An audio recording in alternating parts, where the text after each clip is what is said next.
अस्सलामुअलैकुम सामीन। 13 ज़िलक़ाइदा की तारीख़ शुरू हो चुकी है। 2 जून है।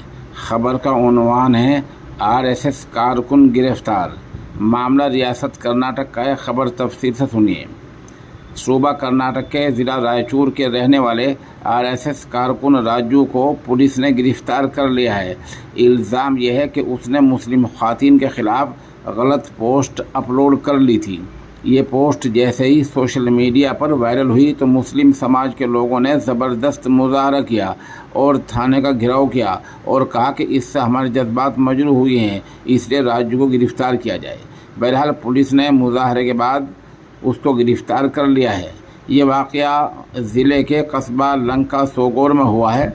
हुक्काम ने हालात के मद्देनज़र इजाफ़ी पुलिस फोर्स तैनात कर दी है। राजू ने पोस्ट में मुस्लिम ख़वातीन को बच्चा पैदा करने वाली मशीन के तौर पर पेश किया था। इसी पोस्ट से वहाँ इश्तियाल पैदा हो गया और मुस्लिम समाज के लोगों ने थाने का घेराव किया और कहा कि इससे हमारे जज्बात मजरूह हुए हैं। बहरहाल वहाँ सरकार बदल गई है, हालात बदल गए हैं, इसलिए इन लोगों को सबक लेना चाहिए और ये भी सोचना चाहिए कि अब इस तरह की इश्तियाल अंगेज़ी चलने वाली नहीं है।